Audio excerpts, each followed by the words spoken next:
باقی تو سارا ڈھانچے کا ڈھانچہ ہے، گوشت ہے، پوست ہے، اصل تو وہ ہے تیری ذات جو تیری سوچ ہے، اور خیال کی رفتار اور روشنی کی رفتار سے 20,000 گنا زیادہ تیز ہے۔ اور یہ خیال ہی ہے جس کی تراش خراش کر کے لوگ اللہ کے ولی بن گئے۔ اللہ کے ساتھ تعلق جسم کا نہیں ہوتا، جسم کا نہیں ہوتا، ان سر کی آنکھوں کا نہیں ہوتا، اس گوشت پوست کا نہیں ہوتا، اللہ کے ساتھ تعلق خیال کا ہوتا ہے۔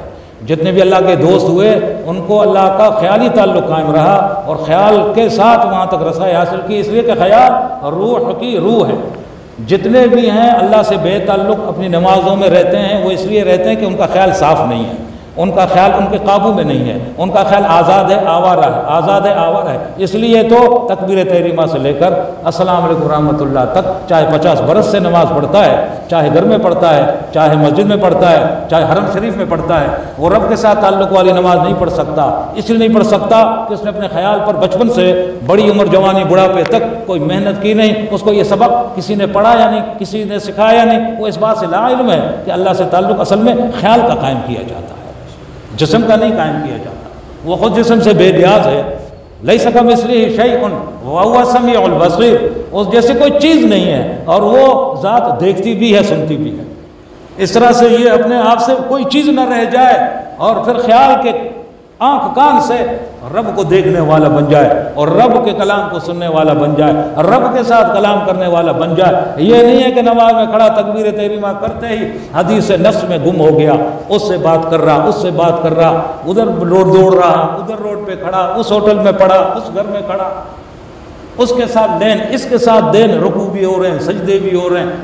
یہ کیا توحیدی ہے؟ یہ تو مشرک ہے، اندر کا چھپا ہوا مشرک جس کو بولتے ہیں۔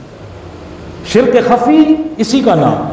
شرک جلی بت کے سامنے کھڑا ہوا، شرک جلی کسی قبر کو سجدہ کرنا، اور شرک خفی خیالوں میں لوگوں کے ساتھ مسجد کے اندر کھڑا ہو کر بھی ہم کلام کرنا، یہ سارے کے سارے بتوں کے ساتھ گفتگو کرتا ہے، غیر اللہ میں گم ہے، بظاہر یوں لگتا ہے کہ نماز پڑھتا ہے۔ یہ تربیت خانقاہوں کے سوا کہیں بھی نہیں ہے کہ نماز کیا ہے، کیسے پڑھی جاتی ہے، نماز میں کیسے فنا ہوا جاتا ہے، اللہ سے تعلق کا راز کیا ہے، اس کا طریقہ کار کیا ہے۔ یہ بات نہ مدارس میں ہے، معاف کرنا، نہ کسی اور مراکز میں ہے، ماں سوائے خانقاہوں کے۔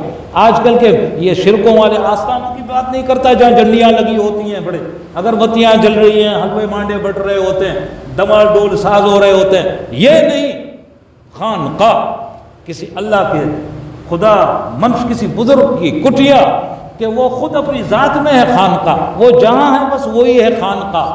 وہ کسی درخت کے نیچے تو وہ بھی خانقاہ، وہ کسی مسجد میں بیٹھا تو مسجد خانقاہ، وہ کسی پہاڑ کی کھو میں تو وہ ہے خانقاہ، اس لیے کہ اس کا دل بنا ہوا ہے گوشہ تنہائی خدا کے واسطے۔ اس نے اپنی زندگی کو وقف کر دیا، معمول کر کے کاٹ کے سب سے اپنے کو رب سے جوڑ دیا، کیونکہ وہ اس بات کو سمجھ گیا، وَاذْكُرِ اسْمَ رَبِّكَ وَتَبَتَّلْ إِلَيْهِ تَبْتِيلًا، یاد کرو اپنے رب کے نام کو، اس طرح کے سب سے کٹ کر اس کے ساتھ جڑ جاؤ۔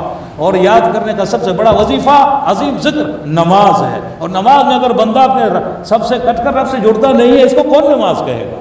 اقیم الصلاۃ لذکری کا حکم اللہ اپنے بندے نمازی کو دیتا ہے کہ نماز قائم کرو میری یاد کے واسطے۔ اور اگر بندہ مسجد میں مصلی پر کھڑا ہے، اس کو یاد لوگ ہیں، یہ تو غیر اللہ یاد ہے اس کو، پھر یہ تو اندر کے شرک میں مبتلا ہے۔ پیران پیر رحمۃ اللہ علیہ سیدنا غوث الاعظم شیخ عبد القادر جیلانی رحمۃ اللہ علیہ فرماتے ہیں کہ شرک خفی کا مرکب، اے ساری زندگی تو نے شرک والی نمازیں پڑھی اور تجھ کو پتہ بھی نہ چلا، اتنے غفلت کے پردے تیرے قلب پر پڑے رہے کہ تو نمازی رہ کر بھی بے نمازی رہا۔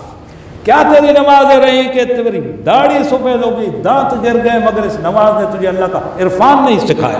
یہ تیرے کیسے سجدے کہ تیری پیشانی رگڑ کھا کے کالا ٹھیکا لگ گیا پیشانی پر، لیکن وسجد وقترب کے معراج کو تو پا نہ سکا۔ ڈیپ باتیں، یہ گہری باتیں ہیں، اور ان باتوں کے تک رسائی کے لیے عمل والا حال چاہیے، عمل حال کے ساتھ، خشک عمل نہیں، خشک نہیں، یہ اٹھک بیٹھک نہیں، دل اٹھے بیٹھے، دل رکوع و سجود کرے، یہ نماز ہے۔ دل کہیں بھٹک رہا، خیال کہیں بھٹک رہا، لا الہ ہاؤلا ولا الہ ہاؤلا، مذبذبین بین ذالک، پتہ نہیں کیا پوری آیت ہے اس طرح کہ اس کا حال یہ ہے کہ نہ ادھر کا ہے نہ ادھر کا ہے۔ قرآن میں اللہ نے ایک منافق نمازی کے لیے وہ فرمایا کہ اس کا حال یہ ہے کہ نہ ادھر کا ہے نہ ادھر کا ہے، یعنی کھڑا تو مسجد میں گویا یوں کہو کہ پھر بھی مسجد کا نہیں ہے، ادھر کا یعنی جہاں خیالوں میں جا کے کچھ کر رہا، حقیقت ادھر کا بھی نہیں ہے ادھر، مگر دیکھو اللہ دیکھتا ہے یہ ادھر بھی نہیں ہے، بس یہ دونوں کے بیچ میں کوئی معلق پھرتا ہے۔ اس کے لیے کیا فرمایا؟ یہ منافق ہے، یہ نفاق کا مرض آج کل 99.99% نمازیوں کے اندر ہے کہ ان کو نماز میں رب یاد نہیں ہے۔ وَلَا يَذْكُرُونَ اللَّهَ إِلَّا قَلِيلًا، منافق وہ ہے کہ نماز میں جس کو اللہ یاد نہیں ہے مگر تھوڑا یاد ہے، اور پھر اگر جس کو نماز میں پوری نماز میں اللہ بالکل یاد نہیں ہے اس کو کیا کہیں گے؟ یہ فکر انگیز بات ہے یا نہیں ہے؟ ہم تو کہتے ہیں فکر انگیز بات ہے، قرآن کے آئینے میں تو یہ فکر انگیز بات لگتی ہے، ہمارے اپنے نفس کے آئینے میں بس سب ٹھیک ہے، آیا پڑھا اٹھک بیٹھک کی نکل گیا، نماز پڑھ کے نکل آیا۔ میرا دل فرماتا ہے اس طرح کی نمازیں پڑھنے والوں کا حال دیکھو، مسجدوں میں آتے ہیں جاتے ہیں، مگر حال دیکھو معاشرے کا کیسا ہے۔ بات ہے سمجھ کی۔